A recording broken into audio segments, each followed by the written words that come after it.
мэргэжлийн студ болцсон шүү. Ер нь бол иймтэл болох хэрэгтэй юм байна. Юм ч цагаан болтын даас ядчих. Ингээд За. Хүмүүс бол хоолндоо инхээ гэдэг ирдэг шүү дээ. Тэгэхээр зөв би бол инхээ хаагдаг. Ер нь бол хүмүүс бол хоолндоо ихээр ханддаг. Тэгэхээр өөрөөхөө нэг тухайн одоо инхээ гэж юм бэ. би бол одоо инхээ инженер хүн. Тэгээ бас бизнесмен 5 хүүхэдтэй эцэг. Тэгээд хоол хийж гин, бяцлаг хийж гин. Тэгээ бас дээрээс нь бас сүүлийн үед бас нэг тийм хүмүүс нэг зөв хооллох талаарч бас жоохон нэг мэдээ сурснаа бас хуваалцмаар санагддаг болчиход байна. Тэгэхээр яг тэрийг бол нэг идэвхтэй эхлэегүй байна. Эрүүл хоол. Эрүүл хоол яг та эрүүл хоол, эрүүл амьдрах, зөв хооллох гэсэн юм жоохон тийм абстракт юм л да. Гэхдээ бол яг сүүлийн үеийн талаар хүн болго их ярьдаг болсон. Миний мэдх юм бол уул нь хүнд металлургийн инженер. Тэ? Заавал уул нь бол хөнгөн цагааны инженер. Заавалчсан металлургийн инженер. Тэгээд энэ бол бас их нэлээд нарийн мэл ухаж бодож байгаа. Тийм ч бас тийм бас тэр болгон байгаад дүү. За металлургийн инженер гэдэг бол яг бай манай аавын шийдэл юм байна. Аавын сонголт. Манай аав ч өөрөө инженер хүн юм чинь. Тэгээд өөрөө бас хүнсний инженер хүн, хүнсний технологич хүн. Тэгээд би инженер юм чинь чижигсэн инженер бол гэсэн юм уу? Тухайн үед бас нөгөө бас ирээдүг харсан баг л та. Дандаа нэг юм хараат байхгүй байлгүй бас нэг хүнд үйлдвэр хөгжүүлнэ гэсэн тийм бодлого хөшгөний цаан ч юм уу ил далд явж л байсан баг. Тийм болохоор нэг чиний металлургийн инженер болчих л зүгээр Монгол улс ирээдүйд өөрийн төмөр хайлуулна гэж боддог байсан. Тэгээд ямар ч гэсэн би сайн инженер болох хэрэгтэй мэр гэж явсан. Нэг даалгаврыг сайн биелүүлж чадаагүй. Тэгтээ яг 8 ээжсэн үү? Муу 8 дээр муу шүү. Одоо манай ээж мундаг 8-аач хүн шүү дээ. Тэгээ өөрөө насаараа юу худалдааны мэргэжилтэн худалдааны мэргэжилтэн тий. Монгол улсын хэмжээнд гадаад худалдааныхын тэр одоо тэр үеийн бид нар ч бүх юмыг гаднаас авдаг байсан шүү дээ. Тэрийг тэгээд манай Монголд байдаг таргууны арьс одоо юу гэдэг сүү, цагаан эд, үрс, ноос орн одоо үзэг, цаас, хувцас таав тэр бүгдийг чи манай ээж тэр хэлэлцээрүүдийн хийдэг байсан юм шиг байна. Тэгэл ер нь 8-ны одоо 8-ны одоо худалдааны мэргэжилтэн тий. Ээж бол намайг бол тиймэрхүү юм ингээд нэг хатгаж ингээд нэг санаа өгөх гээд идэг. Болохоор тийм байхгүй. Юу ч тийм байхгүй. Тэгэхээр 8 хийхгүй яхаа. Чи 1 2 дахь курс хүртлээ бол стипендээр амьдэрж үтсэн. Тэгээд 2 3 дахь курсээсээ тэгэл нэг даргун малгай зулгай арьс мэрс гэж явж лээсэн. Тийм. Тэгээ би яагаад явж металлургаас явж байгаад явсаар аваад хоол руу орчих чинь. Тэгэхдээ хэдэн оноос хойш чинь за би чинь 89 онд чинь манай Монгол чинь ингээл яг гэл нэг ерөнхийдөө хөгжих гээд байгаа юм шиг юм болж исэн үед чинь яг тэр үед чинь би Финлянд, Баруун Герман, Польшд ингээд дадлага одоо юу хийж исэн юу лээ. Одоо мэргэжлийн эслүүлэх тийм одоо сургалтанд сургад явж. Тэгэхээр чинь тухайн үед чинь Финлянд, Баруун Герман явна гэдэг бол юу вэ? Тийм баг байдаггүй байсан шүү дээ. Тэгэхээр азтаа нэг 4 аавын хүү ямарсан тийм хүнд явж исэн. Тэгээ миний бодож байхад баг л одоо дархны төмөрлөгийн үйлдвэрийн одоо тэ инженер болох уу, дарга болох уу гэдэг тийм хүмүүсийг л бэлдэж ирсэн юм шиг байна. Тэгээ тийм юм дээр нэгдсэн үндэсний байгууллага шугаар манай улс явуулж ирсэн. Яагаад хоол руу орчих гэхэд ингээд тэгэхээр яг дүгж би Германд чи би нэг жоохон бизнес эрхэлдэг байсан. Ирээд нэг Монголдо ирээд хуваараа тэр Германыхан компаниг өөрийнхөө нэр дээр аваад бизнес гэдэг тиймэрхүү юугаар визний статус өөрчлөх гээд ирсэн. Манай хуульч яхаа чи Монголд очих чамайг нэг бивч баримт чи бүх юм бэлэн болцсон. Нэг сарын дотор чиний виз гарч идэг юм. Тэгээ энд ирэхлээс нөгөө Германы хэл чинь шууд сэжгэлж авахгүй. Юу яриад байгаа юм тийм байхгүй. Ажиглана гэдэг. Тэгээ баг намайг чинь баг жил судалсан баг. Тэгээ тэр оронд хийх юм байхгүй байсаар байж байгаа. За заны хоол мол нэг юм оролдож үзье гэл. Тэгэл пицца гэж явсаар бол. Хамгийн анхны чинь бизнес бол их сургуулийн уртлаас эхэлж санагдаад байна тий. Би чи их баян хүн байлаа шүү дээ. Мундаг. Ер нь бол нэг хэдэн нэг гудамжийг барь худалдаж авчих мөнгөтэй байсан байх гэж боддоо шүү дээ хоёр. Тэгээ мөнгө алдсан. Яг тэгээ монголчууд ирэхлээр ч нөгөө гадаадд олон жил байцсан хүнээс чинь тэр үчиг манайх Монгол яадаг нэгнээс мөнгө их зээлдэг байсан шүү дээ. Зээлээд голордог байсан. Голордог байсан. Тэгээ тиймэрхүү шугамар дандаа нэг гинэн цагаан хүнийг аваачаад ингээд тэгээд ерөнхийдөө мөнгө болчихгүй. 0-оос 0. Тэгээ одоо миний багын ганц найз минь надад нэг $3,000 зээлвлээд тэрүүгээр би тэгээ нэг түүх судалдаж аваад тэгээ тэн дотор нэг хэдэн 100 тавиад тэгэл пицца хийж эхэлчихсэн. одоо пиццаны пүүдгнээс эхэлчихсэн тийм маш одоо юу гэдэг одоо төргөн шуурга өөрчлөх одоо цэг гэдэг юм уу тэр зэрэг одоо зарим төргөн өхөрх цэг гэж яах шиг байсан. Тэгээд тэр цэгээс эхлээд дараагийн юм нь болохоор зэрэг бүр ресторан болж хуурсан тийм ээ. Одоо энэ тэндээ танаа ресторанд гарч ирсэн шүү дээ. За ингэж явсаар байгаа зүйлдээ хоолндоо гэдэг брэнд гарч тэр нэвтрүүлгүүд би бас үзчихсэн. Үнэхээр юм бас тэр үед бас л их гоё хүмүүсийг нэлээд сонирхлыг татсан нэвтрүүлэг байсан тийм. Тэгээ одоо хоолндоо гэдэг чинь одоо явсаар байгаад пицца байж байгаад бяцлаг болоод одоо эрүүл хоол гэдгээр яваад байна. Гэхдээ яваад байгаа юм байхгүй. Яг зөвөр ер нь бол ягаад ч дандаа нэг хоол хийдэг тийм нэг тавилантай л болчих шиг болоо. Би яг боддог байсан. Манай аав намайг хэлсэн байхгүй. Чи хизээж хүнсний хүн болохгүй, чадахгүй гэдэг гэсэн. За. Талах гэдэг чи амаргүй шүү гэлээ. Яг өөрийн тэр насаараа өөр дөр зовлонгоо үтсэн 30 настайгаас улсын одоо хамгийн том үйлдвэрийг одоо өөр дөр хүлээж авсан хүн шүү дээ. Тэр юугээрээ сэтгээд ер нь намайг нэг тийм юм хийх гэж бод. Би бол өмнөдөө зүгээр энүүхий хэрэндэл нэг юм хийх гээд байгаа шүү дээ. Тэгэхээр нэг их л агуу томоор харсан юм. Тэгээд энэ чи чадахгүй тийм амар биш. Чи металлург чи энэ бүх юмыг сураагүй чадахгүй гэдэг гэсэн. Тэгээ явсаар бол одоо би тэгэл талах хийж явах шиг пицца хийж явах шиг. Тэгээ одоо тэгээ бүр сүлдээ бяцлаг сүү гэл ингээд бяцлаг бүтэгээ явуулсан. Ингээд явж байгаа. Тэгээд яг зөв хооллолт гэдэг ингэдэг юм бол яг ингээд за эхлээд би ингээд амт таашаал хүний таашаал одоо хүний одоо ийм амтны төлөө шунаж явсан бол энэний хажуугаар бас бид нар юуг орхигдуулсан байх гэхээр энэ юм маань биднэрт одоо үргэлж тийм бидэнд хэрэгтэй юм уу гэдэг тийм асуултууд одоо ингээд хүн чинь ингээд явсаар байгаад ингээд тулдсан байна л да. Ерөөсөө ингээд бодисын солилцын хүмүүс одоо хит таргалах тэгээ одоо сахарын шижин одоо эрт зөнөглөх явдлууд тэгээд мартах санах тэгээд ингээд дархлаа хавдрын одоо бүх юм ингээд явахлаар юунаас болоод байна гэдэг асуултыг ингээд аларм зөхөж гэлчихгүй яг 80-аад оноос л эхэлсэн баг. Тэгэхээр бол анаахууд нь өөрсдөө за энэ бүх юм болохоо байлаа одоо жин нэмэгдлээ өвчин ингээд бүр залуужл бүх юм ингээд юудл юунаас гэдэг шалтгааныг хайж эхэлчихгүй. Тэгэхэд бол ялж одоо 80 оноос эхэлж ингээд бүх өвчнүүдийг залуужаал тархалт нь аймаар болол жин нэмэгддэг болол үйлдвэрлэгээд хөгжөөлөдөг амттай юм гоё байгаал гэдэг хүмүүс одоо нэг сатгалан их иддэг бол хангалттай иддэг бол үсч өгөхөө болж байна те ингээд яваад итэл байж одоо энэ хоолтой холбоотой юм гэдэг эхний юм гарч ирээл хоол зөв хоолтын талаар өстө айгүй олон судалгаа маргаан хил ам те тэгээ сүүлдээ энэ сүүлдээ хоолных нь ангаахынтай үзэлцэл ангаахын хоорондоо үзэлцэл тэнгууд үйлдвэрлэгчнэр орж ирж өөрийнхөө ашиг сонирхол тулгаал тэгээд ингээд бүсүүлдэ жанхуу шүү бас одоо ингээд бүх юм цэгцрээл ингээд явж байгаа. Тэг хамгийн цэгийг хэн тавьсан гэхээр миний бодлоор ковид тавьчих шиг боллоо. Ковид үед хүмүүс ингээд бүгдөө завтаа боллоо. Бүгдөө гэртээ хоригдлоо. Тэгээ нөгөө хоол хүнсээ авахлаа хийдэг юм байсан. Гэхдээ хоол хийж эхэлж. Тэгээ гутаа нэг жороо хайж эхэлж хүмүүс вакциныг хайж байгаа хугацаанд юу идвэл одоо зүгээр бид нар энэ юу идээд байгаа. Тэгээ хүмүүс гэртээ хоол хийж игд болохгүй. Тийм үстэй. Гэртээ ивээд хоол хийгээд эхлэн гутаа ингредиент гэдэг юм судлах болно. Харин тий. Яг үнэ. Тэгэл ингээд хувь хүмүүс ингээд эхлсээр ингээд дотроосоо ч тэр тэнгууд тэн дээр мэдээлэл хэрэгтэй шүү дээ. Жороор хэрэгтэй. Идея тэнгууд тэн дээр нөгөө нутишнд орж ирээд эмчнэр орж ирээд холистик медициных нь орж ирээд функшналных нь орж ирээд бүх юм ингээд орж ирээд энэ дээр чинь ингээд бүх юм буцалж яваад ковидээс хойш бол энэ ерөөсөө айгүй том тренд болоод тийм ээ. Хамгийн гол хүмүүс өөрсдөө хоол наахад болохгүй. Чи өөрөө хоол идэг болж эхэлж байгаа. Тий. Ресторанд явах байсан, сошиалоос явах болсон. Тэгэхээр чи амьдралдаа хоол хийжээгүй үзэг хүн ямар мах авах уу гэж бодно юм шүү дээ. Ямар ногоо идэх үү гэж бодно шүү дээ. Миний хувьд бол яг би ковид өмнөөс л ерөнхийдөө энэ асуудлыг өөртөө тавьж эхэлжсэн. Сүүлийн үед ковид бол ямар ч байсан яг чигийн заад өгч. За ер нь бол хоол нь хог болсноос болж хүмүүс бол үнэхээр хэцүүдж байгаа байна гэдэг нь бол ер бараг 70-80% нь хоолноос орж байгаа шүү. Яг хүмүүс янз бүрийн юм ярьдаг юм дээ. Депресс. Хоёрдугаар дайнаар үдшилж хуваагаад идэм юм лээ. Тэгэхээр хоёрдугаар дайнаас өмнөх үеийн хүн төрөлхтний амьдрал дэлхийн 2 дугаар дайнаас хойш ч нэг дэлхийд чинь жоохон арай нэг их тайван тогтлоош нэг хэсэг тийм том дэлхийг хамарсан дайн болсонгүй шүү дээ. Одоо дэлхийн дайн гэдгээр утгаараа. Тэрнээс хойш хүмүүсийн амьдрал их тайван тогтоод үйлдвэрлэлт хөгжөөд одоо хоол хүнсний юу дэлхийд хангалттай болоод тэгээд нөгөө хүн их тааваараа иддэг болж ирсэн.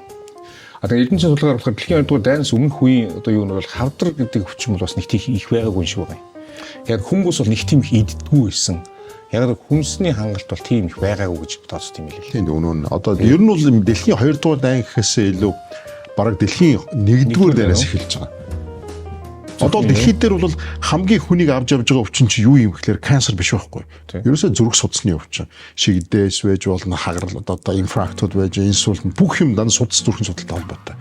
Тэг яг ангаах ухаан ингээд хөгжөөд бүх юм мэдээлэл одоо пейперуудтай ингээд публикацууд одоо хэвлэл нийтлүүд бүх юм ингээд нийтлүүд ингээд явдаг байсан үед хамгийн анхны нийтлэл нь зүрхний шигдээсийн кейсийг юу гэдэг 1910 оны дотор байдаг. За би андуураг бол за 1890-ээс 10 он дотор гэж бодож байгаа.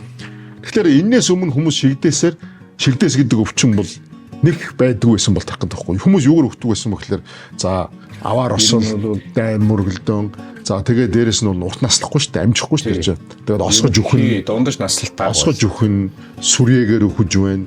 Уушгины хатгаа, ханиад хамуу, гүнзний тиф өвчин, бэлгийн халдвар өвчин иймэрхүү юмудаар ингээ явцдаг байсан. Гэвтэл одоо нөгөө яг бодисын солилцоод хүний эрүүл мэндийн нийтийн эрүүл мэндтэй холбоотой өвчин зүрхний өвчин байхгүй. Тэр бол яг анхны. Тэгээд тэрнээс хойш бол ингээд Coca-Cola хизээ гарч ирсэн тийм 1900 бас 10 хэд оноо гарч ирсэн.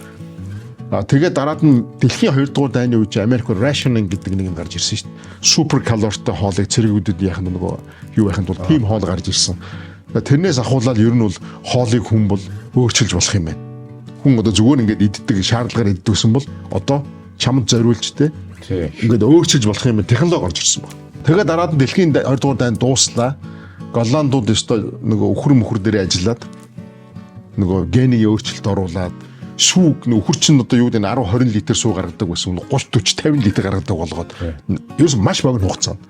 За тэгэн гут сүүний бүтээгдэхүүн өөр болсон малын маханд өөр орж байна.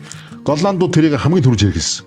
Дэлхийн 2 дугаар дайнаас өмнө голландууд чинь Европт бол нэг дундаж насны өндөр хүн байсан байхгүй. Одоо дэлхийн хамгийн өндөр хүмүүс чинь голланд шүү дээ. Тэгээд сүүлдээ нэг хүнс гэдэг юм чинь хүнс биш болоод хижээл болцсон. Футер болцсон. Одоо футер гэж германаар футер гэж одоо мал дөгдөг хоолой чинь багсармал тижээл. Багсармал тижээл болохгүй. Багсармал тижээл өгöd байгаа шүү дээ. Тийм биз дээ. Хизээ ийм олон төрлийн бичээн байсан. Хизээ ийм олон төрлийн ундаа байсан.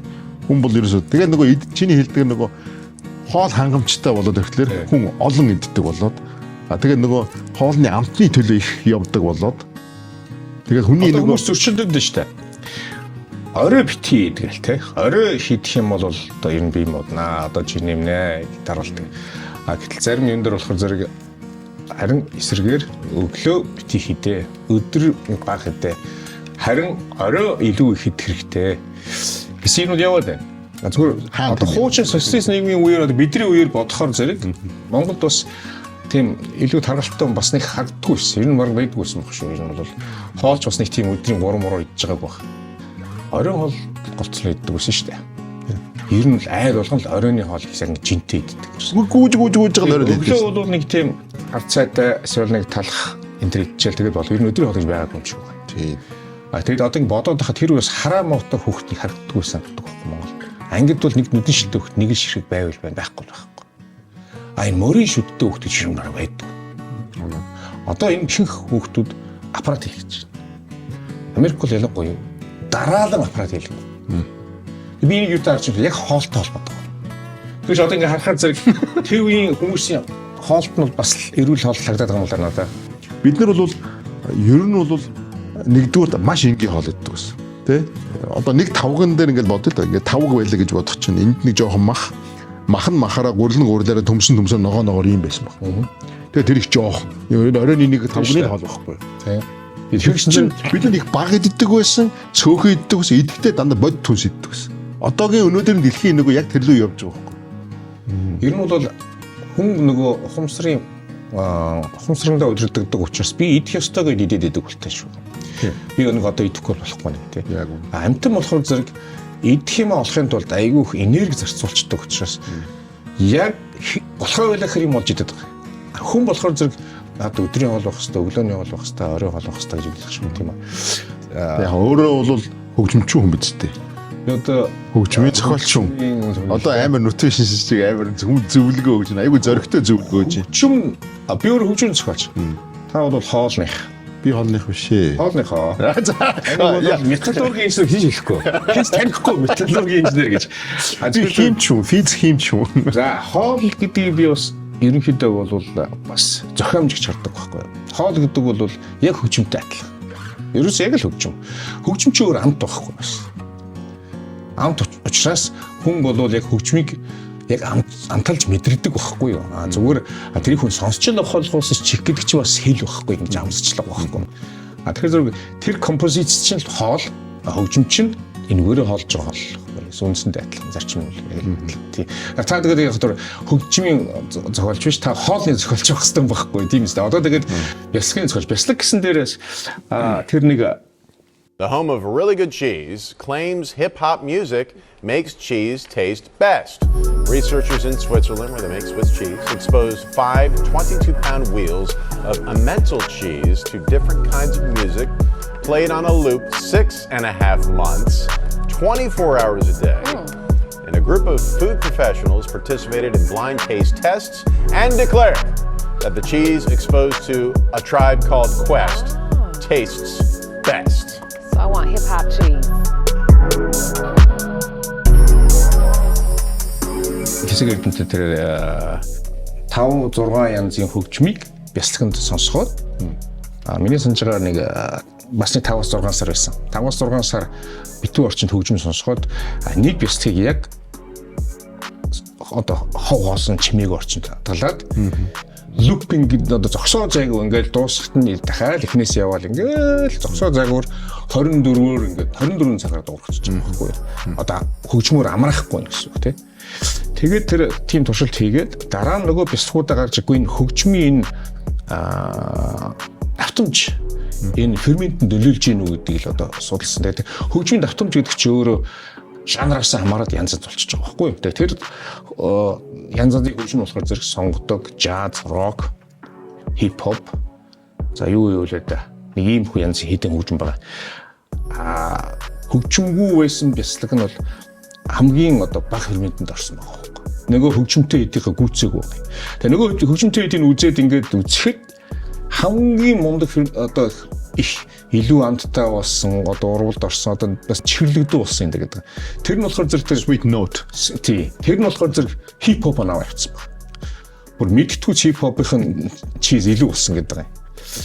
Тэгээд эрдэнэт яаж юм хөл тэр нэг hip hop-ын тэр нэг low beat-ийн тэр юу байсан болов гэж бодог байхгүй юу? Одоо нөгөө hip hop чиг дөп гэх зогсоо зайг нэг юм looping юутай явдаг штэ. Тэр хөгжмийн давтамж хүртэл чизний бактерийг идэвхжүүлээд байна л да. Хэрэв Монгол дотоод жишээлбэл магадгүй одоо та морин хорын татлага өдөр шөнөгүй тэр юунд орохчвол амар болох юм биш үү чиз ч одоо. Болохгүй юм байх. Одоо Монгол морин хорын татлагууд чинь яг морины явдлаар нэр өгсөн гэдэг байхгүй. Тэргээр нь ингээд туршилт хийгээд үзвэл ер нь явдалтай чиз гарна шүү. Наа чин том туршилт болно л доо. Бяцлаг гэдэг чинь өөрөө амьд бүтээгдэхүүн. Харин тий. Тэгэхээр яг хүн ч гэсэн амьтан. Амьтан ч гэсэн амьд амьтан. Энэ хоёр ер нь бол бүгдөө адилхан бодит бүгдөө уургаас бүтсэн. Бяцлаг уургаас бүтсэн, хүн уургаас бүтсэн. Бяцлагын дотор байгаа тэр одоо хөг зүйд бол бүгд уургаас бүтсэн үү, хүн уургаас бүтсэн. Бид нар бүгд амьд байхгүй. Бид нар бүгдөөрэнд одоо хүчил төрөгч хэрэгтэй. Бид нар амьсгалдаг. Тэгэхээр чинь уургаас бүтсэн амьсгалдаг амьд юм бол бүгдөө гений бүтцтэй байгаа гэсэн. Өөр ингэсэн програмтай үйлдлийн системтэй. Одоо чи SIR2 гэж одоо нэг ген тийм үү. Тэр ген болохоор юу хариуцдаг вэ? Хүнийг урт наслуулахад одоо тэр нэг хүний тэр уургийн одоо хүний програмчлалт нь урт наслуулахад хийдэг гол одоо нэг одоо програм аппликейшн байхгүй. Нэг ген. Тэр нь болохоор дороожд байдаг. Жишээлбэл дороож yeast-д байдаг. Дороожд байна, ургамалдч байна, бүгдөрөнд байна. Тэгэхээр ингээд бүгд ингээд бид нар чинь ерөнхийдөө нэг тооноос нэг өдөр одоо тэр хамгийн анхны ис байж байгаад ингэж явсаар байгаа задарсаар байгаа хүн ухамсартай болоод ургамал нь ухамсаргүй болцсон гэж ярьж байгаа. Хөгжмийн гаднах нөлөөг бол epigenetic гэж байгаа. Genome, epigenome. Өөрөөр хэлбэл генид яаж нөлөөлөх тэр одоо програм багхгүй. Тэгэхээр хөгжим бол тэр нэг epigenome-ийн нэг хэсэг учраас зөх хэмжээг нөлөөлж байгаа. Тэр сайн уу муу юу гэдэг бол нэг өөр асуудал. Тэгэхээр тэр хөгжим сонсохоогүй бяцлаг, хөгжим сонссон бяцлаг хоёр ондоо байх нь зайлшгүй байхгүй. Хоёулаа амьд юм чи. Тий. Тэр low bass-та тэр beat-тэй хийсэн нэгдүгээр нөхцсөн байгаа. Тэр ягаад бол ер нь бол ийм штэ. Бяцлаг гэдэг чинь үхэж байгаа штэ. Бяцлаганд бол эхний 2 сард амьд амьтан байгаа. Бактериуд байж байгаа. Бүрийн ингээд амьд үрждэг одоо бактериуд байж байгаа. Дараад нь бактери нь үхээд дуусангууд ферментүүд үлдчихэж байгаа. Тэгээ хажууг нь дороож үлдчихэж байгаа байхгүй. Дорооч чи амьд. За. Тэгэхээр ингээд бодохлоор бол эхний 2 сар сонсохдоо нэг тэр бактериуд нь ингээд нэг яадаг чинь те. Паридад сар угаал тэр ясар угаал ферментүүлээд байна тийм үү. Ингээд тий яд гэж бодож. Тэгээ дараад нь үлдэж байгаа тэр ферментүүд нь бас уургийн гаралтай. Тэгээ сүлд өгцсөн гэсэн үг юм уу? Байхгүй, бактери байхгүй гэсэн үг. Тэгээ дороож үлдэж байгаа. Дороож үлдэж байгаа. Эхлээд нь бясалганд байдаг тэр лактоз тэр юм гэж идээд тэр нь дууссан шүү дээ. Хүнс дуусахаар үлбэрч өгөх нь үстэй. Тэр идэж явах хугацаанд тэр юм ялгц гаргана тийм байгаа шүү дээ. Тэр нь ферментүүд байхгүй. Тэр ферментүүд нь үргэлжлүүлээд тэр нөгөө үлдсэн уурга тэр нь ингээд холилдоо ургуулд ороод амьд амьтан байхгүй тий. Одоо амьд бактери одоо үрждэг нэг амьтан байхгүй. Тэр ферментүүд нь ингээд ажиллаад тэр чи өөр амттай болгоно. Тэнгуут нь дороожууд орж ирнэ. Хөгжнүүд орж ирнэ. Бясалгач юм чи хийдэг юм л тэр байхгүй. Хизээ хөгжийг оруулах уу, хизээ дороожийг идэвхжүүлэх уу. Тэнгуутаа температураа ихсэх үү. Зарим дороожууд ч нь бол хүүтэн байж чигшэлтэй байл илүү явдаг. Зарим дороожууд нь болохоор өндөр температур арай жоохон юм болгоод одоо тий агаар хөдөлгөөнгөө болгож явдаг. Гэх мэт өдөртөө чи өдөртөх байхгүй. Симфони явж байна. Тэгэхээр тэр бол хөгжин нөлөөх нь баталгаатай. Ганц бясалганд ч биш. Ургамал нөлөөлнө. Одоо бид нар жоохон баг чинь гэл амандаа гэдэг ачгүй бурж ичдэг шүү дээ. Багваа цэцгийг тэгтээ одоо жишээл ялгаатай ингээд уржичдаг байна. Юунаас ялгаатай нөгөө бас л давтамжинд тийм ингээд эргэжиж байгаа байна. Тийм бодож байгаа юм. Тийм. Тэр бол хөгжим чимээ авиа гэдэг бол яалтчгүй нөлөөлнө. Тэр бол наа чинь бол голзуу санаа. Манай рэпер жиг одоо гуйж байгаа. Чи энэ бяцлаг аваад орой болгонаад өөрийнхөө студиуд тавьчих тэгээд. Жишээл монголчууд чинь ботгоо голцсон ингэн дээр чинь морин тоглоом эсвэл одоо нөгөө юун дээр тэгээд нөгөө салхинд ингээд яхаар морин уурыг чинь нөгөө утас нөгөө цаар энэ чинь ингээд салхинд вибрац үсгэр ингэж өөр ирэхгүй ингээд уураад нөлөөсөн гараа тэгээ нөгөө ингэн авчдаг. Тэгэхээр заавал хөгжим гэдэг нь яг ухамсарт гэлтгүй олон янзын долгион нэгдээд ийм бодог үсгэж. Тэр бодгийн долгион гэдэг чинь ингэж явж хүнд нөгөө чихэнд орохоор зэрэг цусны юу өртөө өөрчлөгддөг. Зүгээр энгийн жишээ яа л да одоо жишээл нэг хөөрхөн кукл ингэ тавиад хүүхдийг хөөрхөн хөгжим тахт хүн тэр куклийг хөрдөн. Гэтэл тэр куклийг тавиад аимшиг хөгжим тахт тэр куклээс ухаалтлаа. Хөгжим тийм аймир идэх байхгүй яг иж гэдэг байхгүй. Одоо нэг алилагчдаг алилагч хүүхдүүд хад баярлдаг шүү дээ. Юм шиг. Гэтэл тэрэн дээр аимшиг зорчход эсрэгээр бүр нөгөө тэрнээс аимшиг болчихж байгаа байхгүй. Тэгэхээр зэрэг хөгжим гэдэг юм бол тийм микроорганизм нөлөөлж байгаа. Организм нөлөөлж байгаа. Яг л чинь ургаас бүтсэн амьд амьтдаг байхгүй. Ургаас бүтдэг, бодчин солилцсон явдаг, амьсгалдаг, гаргадаг ийм амьтдаг байхгүй. Таны одоо хийгээд байгаа тэр бяцлагууд чинь баг анх эхлүүлж байгаа байсан. Ийм төрлийн бяцлагийг эхлүүлж байгаа юм. Би бол анхных бол биш. Маш их анхны оролдогууд байсан. Айгүй олон хүн болж исэн.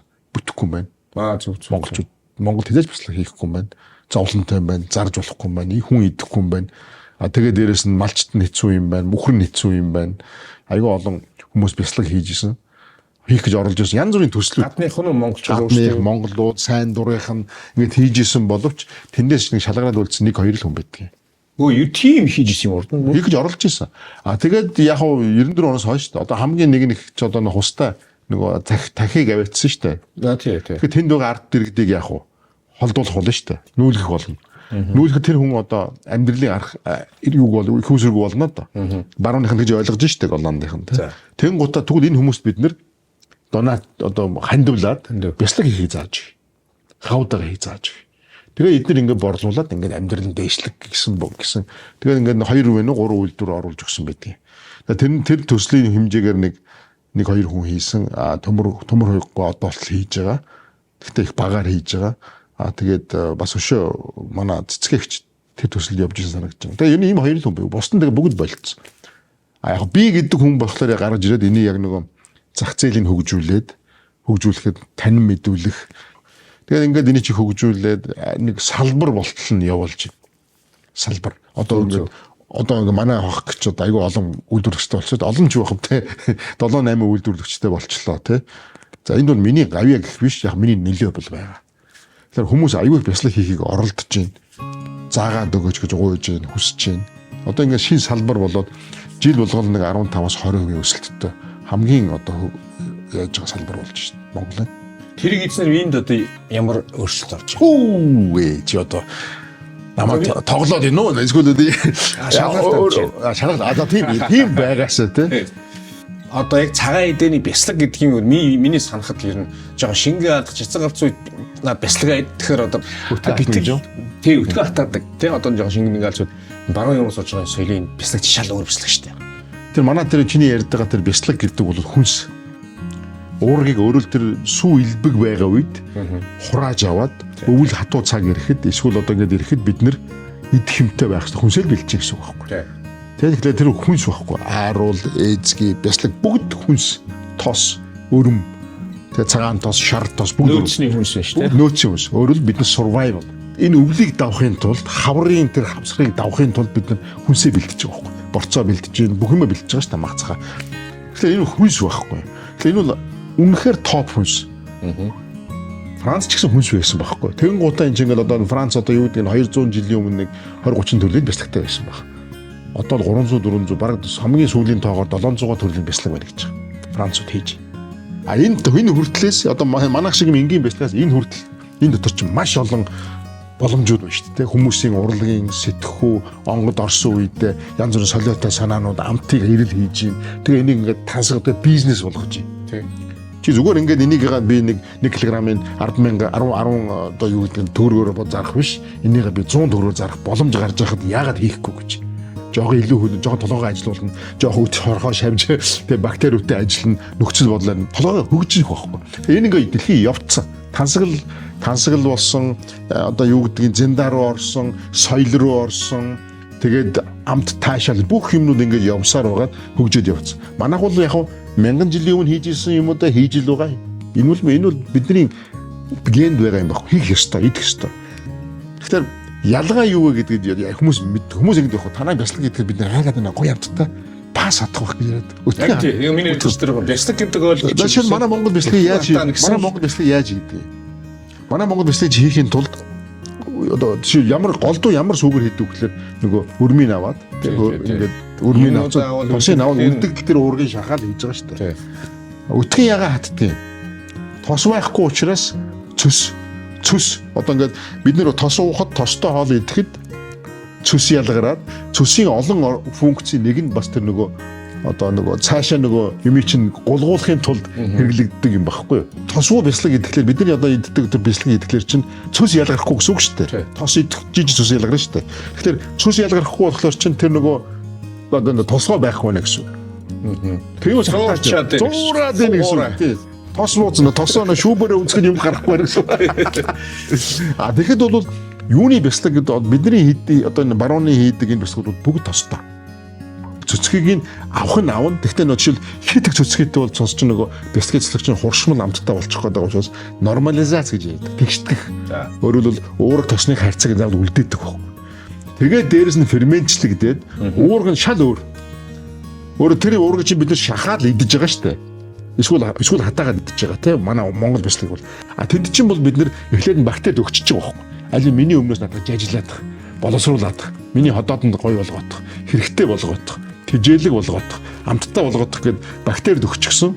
Тэгээ микроорганизм нөгөө тэд чинь бидний өмнөөс ажил хийгээд тэгээд бид нар хүртэхэд бол нэгдүгээр бидний идэхэд бидний одоо юу хоол боловсрол системд ачаалал багтаа. Аль хэдийн боловсролцсон баг. Айгүй сайн чанарын уурга болцсон гэсэн. А тэгээд дээрэс нь тосны агуулмжтай учраас өтгөн хатаана гэж байхгүй. А тэгээд тэжээл нэрээ. Одоо уургийг ингэж ангилна шүү дээ. Ногооны уурга, самрын уурга, махны уурга. Тэгээд ингэ бяцлаг өндөг ингэж явчих ихийн сүүний уурга гэж явхад хамгийн ихний уургийн чанар шингэх чадвартай хамгийн чанартай өндөг ордог. Өндөгний уурга бол 48% шингэх чадвартай. За. Дараагийнх нь 32-33% шингэх чадвартай бяцлаг байдаг. А тэгэхээр махчин болохоор 30 дотор байдаг. А гэхдээ энэ бол өөхтэй мах. Хар мах бол өшөө доошлж байна. Яг ямар бяцлаг гэж яриад байхлаар боожуулсан бяцлаг хэлээд байгаа. Тэгэхээр бол уургийн чанарын хувьд бол топ гэсэн. За, топ. Тэгээд дээрэс нь бүх төрлийн витаминууд байна. С-гээс бусад.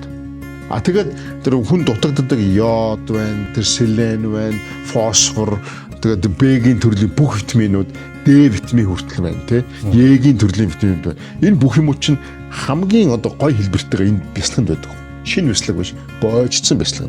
Өөрөөр нь биднийг ходоодонд орохоос өмнө чанарыг ингээд сайжруулад өгсөн боловсруулсан тэр олон бактери, микроорганизмуудын ачаар тийм байдаг. Тэгэхээр тэр чинь болохоор бяцлаг бол үнэхээр топ хүнсүрний байна. Тийм ч бас үнэтэй байдаг. Ямар бяцлагийг яаж идэх ёстой одоо бид нар тийм соёл алах шүү дээ. Жишээл одоо миний санахад энэ Испаниуд, Францууд бусдын бие сайн мэдэх мэдний мэдж байгаас хоолоо идчихээд виногоо уучаад тэгэд араас нийтэд ах шиг байдгийг. Хамгийн сүлд. Яг зөв. Америкт бол жишээлбэл хүн амтаа ингээд энд паринд орчихэд эхлээд бяцлаг гэдэг. Нөгөө хям юм гэдэг нэг снак тавьчихсан. Тэндээ ингээд чиз аваад хям амтаа одоо юу гэдгийг ингээд идэд энэ л та. Бодохдоо би яагаад ингэж байгаа юм болохоор хүн хоол идсэн дараа энэ шүүс их одоо энэ шинэ хүчил их ялгараад тэрийгэ дарах гэж бас бяцлаг иддэг тийм тал байж болох уу? Эрүүл мэндтэй холбоотой холбож болно. Тэгтээ бол эхэлж идсэн ч сүүлд идсэн ч тэр одоо юу гэдгийг таашаалтай холбоотой. Хүчил хүн их зарим үнс эхэлж идчихээ тэрийг жоохон дарстай идэж болно. Эсвэл эхэлж идэх нэг жоохон салат ногоотой, самартай, эсвэл жижиг нэг антипаста утсан нэг хам ономоор шүү дээ. Тиймтэй идсэн байхад бол дараагийн хоолчин бол одоо нэг таашаалж идэх гэсэн үг байхгүй юу? Илүү тэрэндээ фокуслах гэсэн. Тэгэхээр ингээд нэг соёл яваад байгаа үү? Тийм. Тэр сүүлд иддэг бол миний бодлоор нэг одоо юу гэж хоол идчих тавигдах гэдэг чинь хүмүүс. Тэр шиг тийм нөгөө юу гэдэг вэ? Хоол идчих зуршилтай. Зуршил. Ингээд өөдөөсөө ярьж суучтай хэлээд. Хоёулаа сайн. Хоёулаа сайн. Blue cheese буюу одоо манайхаар хөгжтэй cheese гэж хэлэх байх та одоо юу гэдэг. Хөгжсөн шиг л байдаг шүү. Хөгжсөн. Хэрийг юу яаж идэх вэ гэдэг. Тэр бол би хөвдөө бол их туртаа. Тэр бол одоо бяцлагны одоо баг хаан гэж болохоор шүү дээ. Амтны би тэгвэл бас ариг нараад орлоо. Одоо ер нь бол амтны одоо оргил гэсэн үг байхгүй юу? Ер нь бол баг тэгжиж болно. Хөгж мөн биз? Мөн. Танах хийж байгаа тийм. Би хийж үзсэн. Тэгээд манай монголчууд тэр бол гэдэггүй. Өөртөө би нэг хийж үзсэн. Хамаг юм хөгзрөөд баларсгаад өгсөн. Тэр чинь нөгөө хөгз гэдэг юм чинь контролдоход айгүй хэцүү. Амар бэрт нэг урагчвал тэгэл тэг яг контролдоход хэцүү байдаг. Өөрөөр чи дараагийн бяцлага чи хөгзгүй хэмээр байна шүү дээ. Гэтэл тэр чин бол тараад явчихбаа. Яаж яасан гараал ирнэ. Гарч ирэх гээд идэг. Тийм учраас хөгжтэй бяцлаг хийдэг газар бол чи зөвхөн хөгжтэй бяцлаг хийж хүн тэрийг л. Одоо хөгж гэдэг нь амар хэрэгтэй. Одоо пенициллин рокфорт гэдэг хөгж. Одоо өөрөөр хөгжин дотроо одоо язгууртан хөгж байхгүй. Одоо язгуур шүү дээ. Язгууртны ялах юм байна. Одоо бус нэг хар хөгж байна, ногоон хөгж байна. Одоо өөр хөгжүүл шүү дээ. Тэд нар чинь бол яг нөгөө зэнда муутай. Гэтэ бол хортой гэсэн үг биш. Одоо шил санитарын юм шүү дээ. Тэрний гаднах хөгж нь бол зүгээр юм хар саарл одоо нөгөө подволын хөгж байдаг шүү дээ. Хан дээр байдаг юм. Хар саарл ингэ өсөрөхөд тэр хөгжөндөө боловсруулдаг. Тэгээ хөгжил гараал тэг гол ингээл цохоод автчихна. Тэгэл дахиад тэгээ өксөр гол ийм зузаан хөгжтэй болно гэдэг. Гатуу. Тэгээ тэрийг иддэг. Тэр бол үнэхээр гоё бяцлаг. Тэр бол зэндааны хувьд бол тийм сайн зэндар. Тэр бол явахтай нэг тийм хөгж. Надад хөгж нь хамгийн сайнд орж байгаа. Одоо тэр Penicillium roqueforti эсвэл Penicillium camemberti гэж одоо хоёр юм. Нэг нь цагаан хөгж, нэг нь хөх хөгж. Энэ хоёр хөгж бол edel. Одоо edel гэдэг одоо хөгж цустан. Одоо blau юу гэдэг вэ? Боржин онготой хөгж байхгүй. Тэр эрүүл мэндэд бол айгүй сайн. Тэгээд тэр хөгж орцсон байхад бол дандаа хоршиж явдаг. Тэр хөгжин дандаа нөгөө дороочтой хоршихтай айгүй сайн байдаг. Одоо Geotrichum candidum гэж одоо нэг дороож байдаг те.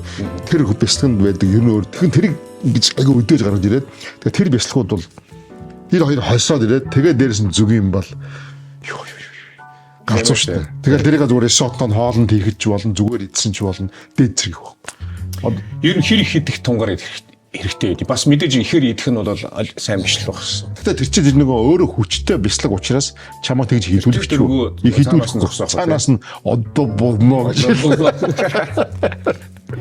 Гэтэ нэг идсэн байхад бол нэг хөгжтэй бяцлаганд хийгээд иддэг болцсон байхад бол хөгжтэй бяцлаг байхгүй бол ер нь бол боож өгөх шүү. Ингээ бүр амт нь өсгөтэй байдаг л дээ. Бүр ингэж яг Тэр чинь сүүлдээ ингээд шүлэнд хийдэг болно, пастанд хийдэг болно, стейкэн дээр хийж идэг. Бүр сүүлдээ бүр ингээд одоо нэг стейкэн дээр байхыг мэдэх юм байна. Одоо сүүлдээ бүр ингээд ерөөс ингээд давс ферс ингээд хоолнд хийдэг штэ.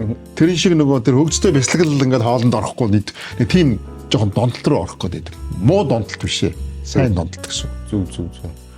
Танаа лого буюу сүлд бол их гоё. Тэр бол ерөөсө шууд утгаараа тэр сүүм бүтээгдэхүүн гэдэг чинь харагдчихдаг. Дээр нь Монголын сүүм бүтээгдэхүүний баялаг юм харагдаж авчиж байгаа байхгүй юу? Монголын баялагч одоо ингээ мал аж ахуй сүүм бүтээгдэхүүн гэдэг харагдахаар их гоё харагддаг байхгүй юу? Тэгээд дээр нь бас Монголын түүхтэй холбоотой болчихоор их гоё харагддаг. Таны одоо тэр хийгээд байгаа бяцлагууд байна шүү дээ. Тэр чинь яг таны өөрийн зохиомж яваад байна уу? Эсвэл та яг бэлэн рецепт одоо юу гэдэг жорыг дагаж явж байна уу? Эсвэл та өөрөө ингээд Монголын нөхцөлд тааруулаад шинээр бүтээж байна. Нэг гэсэн хөгжмийн зохиолч гэдэг шиг бяцлагныхаа шин одоо үйл юу зохиож байна уу? Би шинэ холбооны бяцлаг үйлдвэрлэгчдийн холбоо гэж боддог байхгүй мэрэгсэн бяцлаг үйлдвэрлэлийн холбоо тэр нь тэргүүн байхгүй. Бидний цөөхөн хийдэг хүмүүс байдаг санааны хэлсэн. Бяцлаг үйлдвэрлэгч нар хийдэг хүмүүс бяцлаг хийдэг компаниуд. Бидний гол зорилго тийм байхгүй. Монголд яадаг ч байсан энэ процесс хийсэн дуураймал шилэн одоо янз бүр хэлдэг шилэн аналог имитацтэй ийм бүтээгдэхүүнийг л хийхгүй юм шүү. Миний хүсэж байгаагаар байна шүү дээ. Би бол яг л одоо жишээл би Швейцард байдаг Comtech хиймээр байна. Яг адилхан тийм Gruyère хиймээр байна. Швейцараас мастер авчирч байна. За би Францын одоо Афинажийн одоо Монс гэдэг мундаг академийн тэр сургалтанд явж байна. Италийн багш нарт суралцж байна, тэ. Англи багш нарт суралцж байна, Жидарын суралцж. Яг энийг л хий гэж бодоод амтын амслаа яг энийг л би хий гэсэн мөрөөдөлтөй байлгүй. Би яач тэгэхэд тэр болохгүй.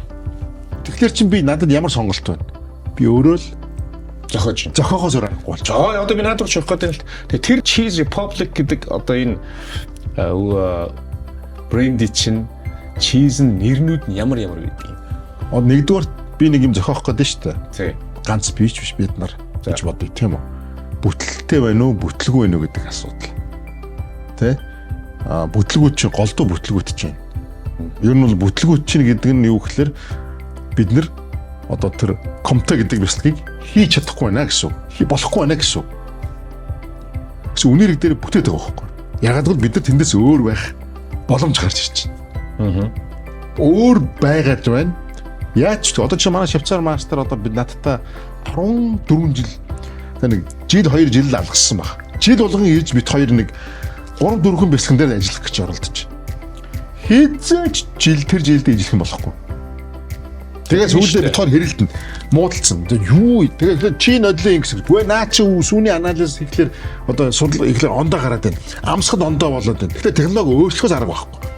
Энэ жил танах чинь одоо бороо ороогүй шүү дээ. Тэгэхээр өөр шууд хамаарч. Тэгэхээр бүх юм инглээр бид нар чинь яалтчгүй зохиогоос арга байхгүй. Манай Монгол чинь жил болгоо заримдаа 2 үлрэлттэй, заримдаа ерөөсө 3 үлрэлттэй. 4 үлрэлттэй байгаад байгаа хэрнээ дөрвөлээ түрүү жилийнхаас ондоо гэж гэдэг чинь. Тэгэхээр мал нь өөр болж байна, хүн нь өөр байна, өвс нь өөр байна, бүтээгдэхүүн нь өөр. Тэгэхээр энэ тэр болгонд чинь бид нэг бодлын энэ их зовлонтой юмыг бид нэр өөртөө уруулад давуу тал болгочих واخ. Яг миллион гэж чиз гаргачих байна. Ястаа тэр нэрлэхээс наан байлж байна. Юуг би хэлж чадахгүй гэхээр манай Монголд хийж байгаа бяцлагууд бол супер дээд зэрэглэх болж чадчих. Дээд зэрэглэх гэдэг органик органик бол биднэрт бол жултсан асуудал. За тэртээ тэглэг бол органик тэртээ сонирхолтой биш. Бид нар бол high end artisan урлагийн бүтээлүүд байхгүй. Бүтээл болгон гоё байх алгүй шүү дээ. Энэ бүтээл маань энэ жил бяцлаг малхтай бяцлаг болсонгүй. Гэхдээ л бол Монголын бяцлаг мөн үү? За. Монголын бүтээл мөн үү? Мөн. Одоо чи манай нэрүүдийг чамд хэлэх үү? За. Арал тал. Арал тал. Арал талаа. Суман тал. Тал гэж байгаа юм уу? Зүг. Яг энэ эмэн тал гэдэг шиг. Арал тал. Суман тал. За. Баян. Зайсанберт. Би нэрүүд хэлээд нь шүү дээ. Уулын Камберт гэдэг шиг. Уулын. Яг үнэ Камберт гэдэг шиг Зайсанберт. Яг бол би Зайсан уулынхаа дэргэд доор би тэр хийсэн учраас би Зайсанберт гэж. За. Яг Камберт төслөө. Тэр Камберт гэж болохгүй. Тоолын бургас гэж байсан. Бургастай. Тэр боростой. За өшөө юу байж вэ? Ивэн дандаа минь утгийнхаа нэрийг өгч байгаа шүү дээ. За. Өөр арга байхгүй. Алаг. Баян. Тэр нутгийн өвс, нутгийн хонь. Тий, алаг гэдэг нь яг Одоо ямаа. алаг гэхэлэр ямаа сарлаг хоёрын сүг холжчихлаар шаргал цагаан болж штэ. Аа. Тэр чи алаг болж байгаа үстэй. Өөрөөр хоёр бяцлагыг хооронд нь хольж чадж байгаа байхгүй. Тэгэхээр тэр чинь ингээд алаг юм болдог. Тэгэхээр алаг гэнэр өгч байгаа штэ. Алаг болж байгаа штэ. Мэн. Одоо Monterey Jack чинь тийм байдаг л юу? Алаг гэхүү тарлан гэхүү. Тарлан гэж. Тарлан муухай, тарлан онцгүй. Алаг нь гоё байхгүй. Алаг хорвоо. За. Баян. Чи юу гэлээ? Уулын гэж байна. Яг бол уулын. Ер нь бол хийсэн газар нутгийнхаа нэрээр нэлээд. Өөр бид нар сонголт алга. Гэхдээ бид нар нөгөө доотлолт нь юу бичдэг вэ гэхээр одоо жишээ type comp type cheddar гэж бичдэг. Зүг. Тэр дарах хүү. хүн нөгөө өөрөөр хэрэглэгчээ ойлгуулахын тулд тэгээ энэ хугацаанд бид нар одоо сүүлийн 10 хэдэн жил ингээд 10 жилийн ноцолдож байна. Тэгээ бидний зөх хэмжээнд туршлага судалж байна. Туршлага хурааж байна. Ихэнх нь дандаа алдаа. Өөрөөр ийм хийж болохгүй гэсэн аль. Одоо энэ алдааг давтахгүй шүү дээ. Таны ингээ хардгаад бууж өгөхгүй яваад байна. Их олон жил явж шүү дээ. Ухрах зам байхгүй гэдэг шиг. Гэхдээ бас юм тууштай өнөд чинь бас нэг юм төрөх гээл байгаа хальтай энэ чинь. Тэгээд бас энийг чиз та ингээд бас эрэлхийл гэдэг чинь ямар нэг юм судлах хэрэгтэй болж байгаа. Энэ дэр чинь тэгээд хэлний мэдлгүүд хэрэг болж байгаа. Таныг одоо би мэдхий. Орсоор ирнэ. Германаар ирнэ. Англиар ирнэ. Төвд энэ төр гадарлаад ах шиг гэдгийг. Ярихгүй. Номын хэллийг жоохон гадрал. Хятадаар бас жоохон гадарлаад ах шиг. Тэгэл сурж байгаа. Тий. Гитар бол ер нь бол явсан газараа гитар ярьчин. Тэгтээ бол гитар бичиж чадахгүй. Хаан ч явсан хэлтэй байна гэдэг чи би олон хэлээр ярьдаг хүн батрахдаг. Ямар гоё юм бэ? Чи орсоор ярина англиар монголоор. Би орсоор ярина англиар ярина за нэг испанаар бас нэг хоолоонууд идчихнэ. Тий. Тэгтээ бол таны хэмжээний хэлийг хөрөхгүй л дээ яварч байсан. Зүгээр тэгэхээр одоо яг энэ бяцлагны энэ шинэ соёл баггүй. Энэ соёлыг Монголд оруулж таны хувьд бол энэ Cheese Republic-ийн хувь нэмэр бол их байгаа. Зүгээр энэний цааш нь монголчуудаас гадна гадаад гаргаж идүүлэхийг би бол их хүсэж байна л та. Би бол сонирхон гэж бодож байна. Яг бол Монгол гэдэг чинь өөрөө олон зуун жилийн түүхтэй. Талын нүүдэлчин омгийн улсуудын Европын чизик тэр органик хонь ямаа хүрэн дээр бэлчээрийн гэдэг чи одоо баг зэрлэг гэсэн үг дээ. Сүүн дээр хийсэн гэхээр миний бодлоор бол бас л хин сонирхох гэж байна. Илүү органик талаараа бас хүмүүсийг дуутах байх. Одоо би тэгэл яг тэрлүүл явж ийн л да. Жишээлбэл бид нар бол одоо өнөөдрийг хүртэн 20 гаруй бяцлаг хийсэн. Тэрнээс нэг 2 3 бяцлаг л болж байна. Одоо буцаж чадах бид чадцаа гэж өнгөрөх биш. Гэхдээ цаашаа явуулах одоо ухрах замгүй болцсон гэсэн үг байхгүй. Тэгээ одоо жишээл манай баян үлгээд байдаг манай шарлагын бяцлаг жил 400 кг байдаг. Тэнд очиод жинхэнэ дандаа герман швейцараас хүмүүс зовж очдог байхгүй. Манай галтай хүүгийн бяцлаг. Тэгэл эдэн гутаа хүмүүс гаргадаг тэд нэр. Амт нь өөр угаалтай тэгтэл Эн чи өөр вэ? Дахиад ийм байгаа байхгүй. Зарим италичууд нь энийг надад аваад ир. Одоо манай тэр Туринод болдог slow food-ийн фестивал дээр нэг чинь бид нар танилцсан гэдэг юм байдаг. Тэгээ энэ бол яаж юм гэхээр бид нар ялгарах юм байна гэсэн үг. Өөр тэдэд гайхуулах юм байна шүү дээ. За одоо бид нар ингээд яхлаач бид нар ерөнхийдөө мэдлэг цуглуулчлаа, ялгарчлаа. Ухрах шаардлага байхгүй. Яг бол нэг эдийн засгийн хувьд зах зээл нь болоод энэ бүх хүмүүсийн мэдрэмж болж байна, технологид гараад ирсэн байна. Бид нар юу хийх ёстой юм бэ? Яаж хийх ёстой юм гэдэг учраа энэ олоод энэ юу хийж болохгүй юм бэ гэдгийг ойлгоцсон байна. Ингээд хүрчлээ.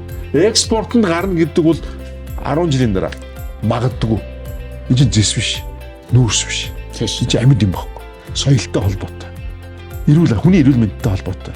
Хүний эрүүл мэнд гэж явхлаар барууны орнууд хамгийн их анхаарал тавьдаг.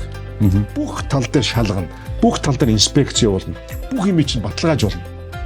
Тэр сүү мах хоёр гэдэг дээр бол ямар ч улс маш хатуу бодлого барьдаг. Босго өндөр байдаг байхгүй. Тэр босгыг давахын тулд манай улс бодлогоо ойлгох хэрэгтэй. Малаа эрүүлжүүлэх хэрэгтэй. Бэлчээрийн асуудлыг шийдэх хэрэгтэй. Хийж байгаа бүтээгдэхүүнээ Америкийн одоо FDA-д хүлээн зөвшөөрүүлэх бүх арга хэмжээ хийх хэрэгтэй. Тэрэн дээр би хийж чадахгүй шүү дээ. Хитгэн компани хийж чадахгүй. Энийг улс Алуу та нарт юу хийх вэ? Ингэмээр байна, тэгмээр байна. Энэ жил танах тэдэн бүтээгдэхүүн FTA-гийн юугаар оруулмаар байна. Одоо юугаар оруулмаар байна. Бүх одоо Европын инспекц оруулмаар байна. Тэгэхэд бол бид нэр энэ мөнгө гаргах гэж байна. Жидүү авах хэрэгтэй шүү. Ямар нэг улс ихсэн. Тэгэн гутаа бид нар одоо хятад руу гаргахын тулд ямар бичиг баримт шаарддаг. Тэгэхин тулд бид нар юу бүтээх ёстой? Дэд бүтсэн байх ёстой юм уу? Малын эрүүл ахуйн явах ёстой юм уу? Тэгвэл яг одоо энэ регионороо яг энэ бодлого явуул. Ийм юмыг хийх ёстой байхгүй. Тэгэхэд бид нар хийхгүй шнэ. Тэгэхээр одоо энэ бодлого хийгдсийн дараа замууд бомбуудын үүд нээгдсийн дараа тэр бодлогод ойлгомжтой болсны дараа тэр журмууд ойлгомжсоос дараа бид нэр тэрний дагуу ажиллаад тэгэх юм бол гадагшаа гарах нь ямар ч асуудал байна. Ер нь бяцлагч хэрэг зардлаар гарч ашиг болдог юу юм? Яг яаж үнэлэхээс шалтгаална. Хамгийн их ус хэргэлдэг бүтээгдэхүүн. Зүгээр үйлдвэрийн төвшин дээр ороод ирэхэд 1 кг бяцлаганд 200 литр ус хэргэлдэг. Зөвхөн технологийн төвшөнд угаалга цэвэр. Тэр ихэнх нь угаалга цэвэрлэгээ явдаг. Тэгээд ингээд бодох. Тэгээд яг сүүгээр үнэлээ түүхийн дээр ингээд үнэлэх юм бол ер нь бол нэг 10 литр сүүнээс 1 кг бяцлаг гардаг гэж бод. Өөрөөр 1 кг бяцлагны зүгээр сүүнийх нь өртөх нь 15 мянга. Энэ дээр хөрөнгө ороогүй, ажлын хөлс ороогүй, тээвэр бүх юм ороогүй. Килограмм шүү дээ. Тэгэхээр энэ чинь одоо зах зээлийн хуулиар бол нэг 3 нугал зарж иж энэ баталгаад ашигтай ажиллана гэж бодоход татвар матвар бүх юм хасагдана гэж бодоход 1 кг бяцлаг 45 мянган төгрөгөөр бодлогдох шүү дээ. Юу. Амир гоц.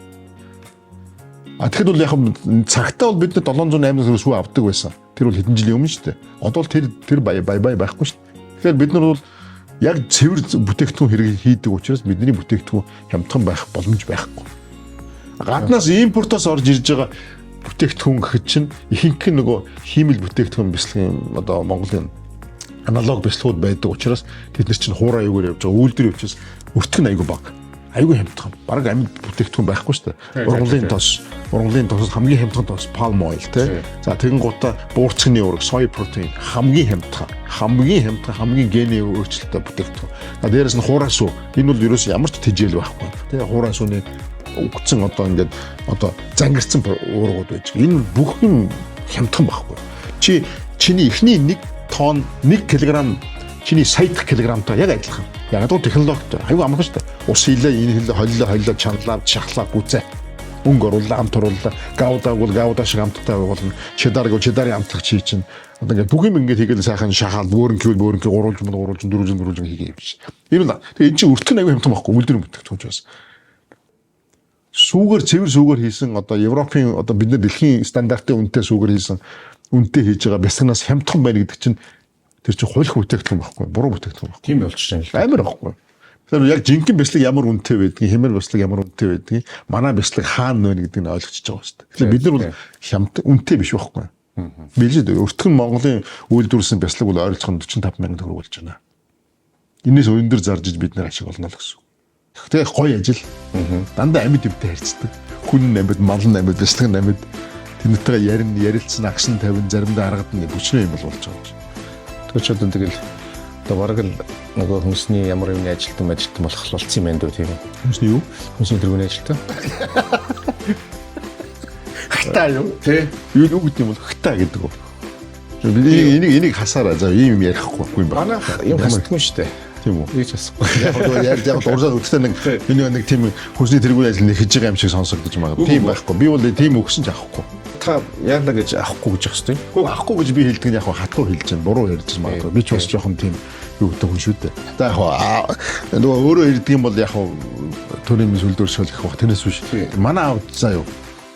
Одоо 81-тэй. 25 настайдаа улсын одоо тэр топ үйлдвэрийг инженер болоод 30 наснаасаа үйлдвэрийн дарга болж ирсэн. Одоо чи 30 настай хүүхэд тэр улсын стратегийн одоо номер 1 хүнс одоо үйлдвэрийн дарга болоод төтвөрд гарын гартлаа энэ үйлдвэрийг хөгжүүлээд тэгээд дээрээс нь талхачих юм ингээд яваад одоо ингээд хүнсний технологийн сургуулийн одоо олон багш нар, олон эрдэмтэд, олон энэ салбарын бүгдийг яа дарга гэж ярьж байна те. Эсвэл одоо багш бүгд айдаг ч хүндэлдэг гэсэн үг байхгүй. Тэгээ сая нөгөө юунаас нь юу яасан байсан. Хуучин үйлдвэрээс нь ажиллаж талхачихрын үйлдвэрээс нь аавыг нөгөө одоо нас өндөр болж байна бас гавья бавьяг нь байгаач тэр хүн чинь тэр хүн бол амар гавьяатай байхгүй. Би хажууд юу жишээ. Монгол улсыг талхаар таслахгүй би аавыг бол ер нь гэртээ харж үзээгүй шүү дээ. Ер нь дандаа өдөр шүнжингээд ажил дээр байдаг ажлын хэрэгтэй хүн байхгүй. Тэгээд амар шудраг юм. Тэр хүн нөгөө ажлаас нь юу тодруулаад юм лээ. Хүсний тэр биш ээ. Хүсний гавьяат гэдэг. Тийм байгаа. Ажил дээр гавьяат ахаа. Мөн үү? Хүс тэр гавьяат гэдэг цол дэвшүүлье гэдэг. Би тэрнээс ойлгохгүй. Тэгээд тийм дэвшүүл болгогчмоор байна гэдэг одоо нэг тийм одоо өргөдөл өгсөн байгууллагаас. Дүүргээс оршин суудаг дүүрээс дэмжигдээд одоо бодвол ерөнхийлөгчийн хамгийн ганцаар манзар очтдаг үлээ сагнал магад. Одоо бол шийдэгдээгүй л байгаа юм байна. Тэгээ яг хав цаагуур наагуур сонсоход эний чинь бас гуйдаг. Тэнгуут нь би миний зарчимд нийсэхгүй байхгүй. Мөн ус нь төр нь өөрөө таниад ингээд яад юм бол болж байна. Тэгээс би энийг ингээд гуугаад хөөцөлтөд шийдээд ингээд явахгүй гэж хэлсэн байхгүй. Тэгээ одоо тэгээд яг өгчүүд би баярлана авд. Үгүй энэ чинь юм шүү дээ. Тэр хүн бол гавьяатан байхгүй. Би бол юу жишээ. Би над бол тийм Монгол улсын тэр социалист нийгэм гэж жинхэнэ эх орныхоо төлөө тангар өргөд явсан одоо манай энэ аав ээж нарын үеийн усууд чинь мартагдчихж байгаа байхгүй. Ягаад гэвэл тэд нар энэ 30 жилийн үеийн энэ ус төрд ямар ч нөлөө болчихж байгаа. Ямар ч хамаагүй болчихж байгаа. тэдний сонирхол нь байхгүй. Сонирхол тэдний шаналх ямар ч сонирхол бүр ингээд тоохгүй байхгүй. Одоо тэнцээ чинь маш олон хаягдсан. Одоо хүнсний тийм том байна. Мэдээж маш олон мондөг эмчнэр байсан байгаа. За мэдээж маш олон одоо газ өнөөгч гэдэг юм хэлчинч гэдэг юм бүгд мартагдсан байхгүй. Тэгээд яг энийг нөгөө Монгол хүн чинь нэг тийм нэрлэх үх юм уу эсвэл их боловсон гэх юм уу энийг ингээд бас шууд хэлж чаддгүй. Гэхдээ ингээд их богино юм жижиггүй хүрээнд болохоор бүгд л ярьж байгаа. Энэ бол гавьяатай юм аа, энэ гавьяагүй юм аа гэдээ ялгаал тавьчихдаг юм бэл. Гэхдээ тэрийг ингээд нийт юм ярьдаг л байхгүй. Ирэх зүйлэг те та бас нэг юм шашин судаад байх шиг тийм үү? Би бол юу штэ. Одоо би шинжлэх ухааны хүн. Судлаач мэргэжилтэй, физик, химч. Өөрөөр би төмрийг дотор ингээд хараад төмрийг микроскопоор, электрон микроскопоор хүртэл харж үзэж байгаа дотор. Тэгээ ороод доторх бүтц жижигрээд юу хүртэл явтлыг харж ирж байна. Тийм дотгошоо ингээд электронны микроскоп чинь тэр байх юм харна штэ тийм биз дээ. Тэгэхээр ингээд хараад тэгээд гэд итгэдэг байхгүй юу? Өөрөөр материалист хүн байхгүй юу? Тэгэхээр тийм болохоор би энэ маань надад энэ зан чанар маань надад судалж энэ зан чанар маань намайг айгүй олон жил одоо ерөөсөө юм шүтгэхгүй явах юм бас нэг тийм юу байсан баг. Ягаад гэвэл тэр итгэл үнс надад ирэхгүй гэдсэн байхгүй. Одоо тэгээ би бол багштайгаа учирсан. Яг 90 хэдэн он юм бэ? 2004 онд. 2002 онд их өвөрмөцөн надаас дүү юм 90 чөлөөтэй нэг чанга нээсэн. Тэгээд ингээд сүулдэ танилцаад ингэсэн тэр маань цөмийн физикч юм байхгүй. Цөмийн физикч гэдэг хүн чинь ерөөс юмыг цөмийг ойлгодог хүн шүү дээ. Одоо бидний одоо сэтгхүүн аюуд байж болох квантын физикийг ойлгодог тэр хүн чинь ийм айхтар одоо шүтлэгтэй ном үздэг, бясалгал хийдэг болоод явган чинь надад нэг тийм гарцнэ гэж байгаа байхгүй. Тэр хүний оюун ухаан, мэдлэг, ертөнцийг харах, тайлбарлах, миний одоо эргэлзэж исэн, бодож исэн, ойлгохгүй байсан тэр бүх юмд ингээд аюу эвтэйхэн одоо тайлбарлаад идэг. Тэгэл инглиш чинь би нэг энэ хоосонгүй юм байна. Энэ учир шалтгаан байна. Тэгэл ерөнхийдөө багш болоод ном заалгадаг болоод хэлүүлдэг болоод тэгсээр ингээ явсаар угаад нэг мэдсэн чинь эрх хэрэгүүлдэг болцсон. Нэг мэдсэн чинь залбирдаг болцсон. Нэг мэдсэн цол өргөдөг болцсон. Ингээ явсаар угаад тэгээ сүүлдээ бясалгал хийдэг болсон. Сүүлдээ нямбан суудаг болцсон. Тэгэл гүнзгийрэл тэгэл олон сайн одоо мэрэгд багшнуудтай уулзаал уучрал судлал ингээ явсан. Нэг мэдсэн би өнөөдөр ийм болчихсон л байна. Яг яалтчгүй би нэг тийм айхтар номтой хүн бол биш. Айхтар бол бүр огт ном байхгүй хүний тэр зур бол гайгүй бас юм ойлгочтой хүн багч. Ямар ч байсан нэг шашин тухай мэдлэг бол нэлээд байх шиг байна, тийм үү? За тэгээд одоо сая бол ингээд Америксаа Чикагод ирчээд явж ах шиг байна. Тэгээд Чикагод сонирхолтой байв уу? Тэр нь бол юу гэхээр Монголын өдөр гэдэг тийм одоо арга хэмжээ тохиолдсон. Энэ дэр бол гол зорилго, миний зорилго юу гэхээр бас нэгдүгээр Америкийн бизнесмэнүүд Монголыг хэр сонирхдаг. Би ер нь нэг өөрийгөө ингээд нэг харуулчвал намайг хэр сонирхох нь. Ер нь Америк чинь бол манай 3 хөрш болохоор их том зах зээл байгаа шүү дээ. Бид нар Америкийн стандартаар юм хийх юм бол Америкт нэг борлоод ороод ирэх юм бол одоо ороод ирэх юм бол одоо зохицуулагдах механизм нь хамгийн либерал одоо юу гэдэг нь те бүх юм эдийн засгийн хуулиар явдаг, мөнгөний хуулиар явдаг, эдийн засгийн хуулиар явдаг. Янз бүрийн тийм коррупт схем байхгүй. Нэгдүгээр дэлхийн одоо хамгийн динамик, хамгийн том худалдан авах чадвартай одоо хятадаас бусдаас гэж бодоход те том зах зээл. Тэгээд хамгийн гол нь зөв зохицуулттай. Эдийн засгийнхаа одоо тэр юугаар л явдаг. Яг хуулиар. Тэгэхээр бид нар бол нэг л энэ юмд ажил сурчих юм бол бидэрт бол нэг л энэ зах зээл дээр амжилттай байх юм бол тэр бидний амжилтыг бидний хэн нэгэн дарга, хэн нэгэн одоо тушаалаар хинч яаж чадахгүй байхгүй. Тэгэхээр энэ бол бидний монголчууд бидний хувьд бол айгүй гоё боломж. Энэ дээр ажил сурч. Тэгээд би тиймэрхүү юм бодоод ирсэн. Анхны хэмжин, анхны удаа юм болж байгаа юм байна. Анхны удаа би оролцож байгаа. Үүний өмнө би дөнгөж сая Францын бизнесийн бас нөгөө манай ерөнхийлөгчийн айлчлахын юмны бизнесийн группт ороод явж үзсэн. Тэнд бас нэг юм олж хараа гэж бодсон. Олоо харсан. Америкт бол боломж байгаа юм байна. Гэхдээ маш өндөр шаардлагатай. Одоо зах зээлийн хуулиар л явдаг зах зээл. Яг хуульчилсан бүх юм найдвартай хувийн өмчийг ажиж хүний оюуны өмчийг хамгаалж байна. Америкт бол ер нь бизнес эрхлэхэд бас ирээчээ. Хөрөнгө оруулаач гэсэн тийм өрөө байгаад байна. Тэрэн тэгээ мань хэдийг тоогоод ингээд яагаад байгаа мó гэж бодож итэл. Үнээр дээр ерөөс Америкч тийм нээлттэй орох юм байна. Тэ нээлттэй.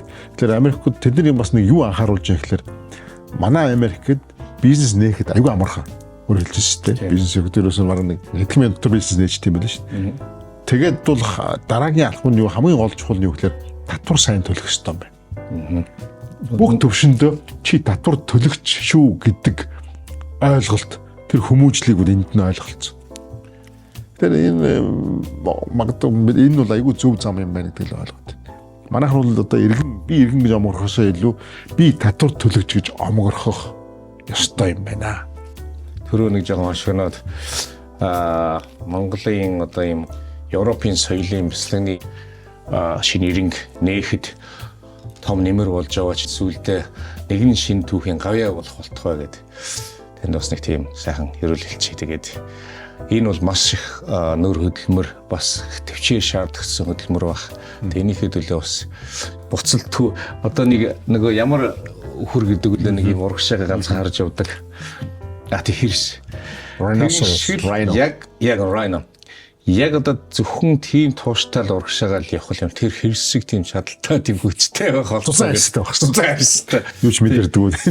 Тийм байх болтгой гэж танд бас нэг. Нэмэр гэдэг чинь хүлээн зөвшөөрж accept. Хүлээн зөвшөөрж байна. Гавья гэдэг чинь бол одоо надад агтсан нэр идэл вэ шүү. Одоо бол тэрийг гавья гэхгүй юм болох юм шүү дээ. Түүх, цаг хугацаа тэгэд харуул. Нөгөө 90 үе харуулдаг тий.